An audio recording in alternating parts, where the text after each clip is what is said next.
Hallelujah, praise Lord.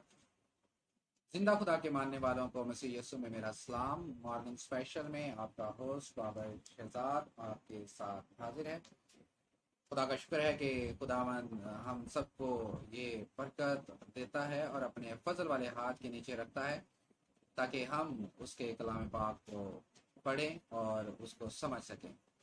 आज morning special में हमारा सवाल है, बीन और बांसुरी बजाने वालों का बाप कौन था। सवाल ये है कि बीन और बांसुरी बजाने वालों का बाप कौन था। जितने लोग इस सवाल का जवाब जानते हैं वो हवाला निकालेंगे, और देखने वाले और सुनने वाले तमाम अजीजों से गुजारिश है कि वो अपने अपने बाइबल अपने पास ले आएं ताकि बाहवाला इस सवाल का जवाब जान सकें। तो आइए इस सवाल के जवाब की तरफ बढ़ते हैं। तो इसके लिए हम अहद अतीक में से पैदाइश की किताब में से हवाला देखेंगे। पैदाइश की किताब उसका 4 बाब और उसकी 21 आयत का मुताला हम करेंगे।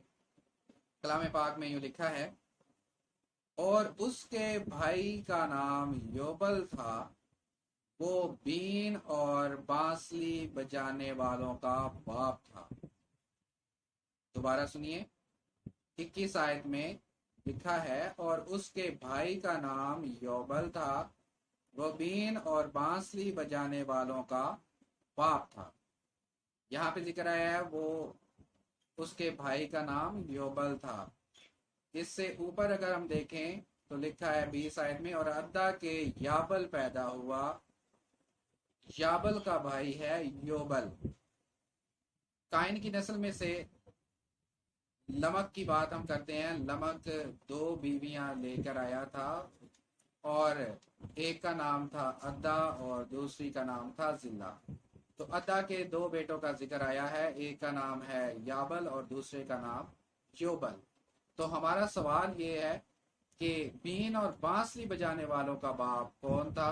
तो कलाम मुकद्दस के अंदर पैदाइश की किताब उसका 4 बाब और उसकी 21 आयत में वाज़े तौर पर हमें मिलता है वो बीन और बांसुरी बजाने वालों का बाप था।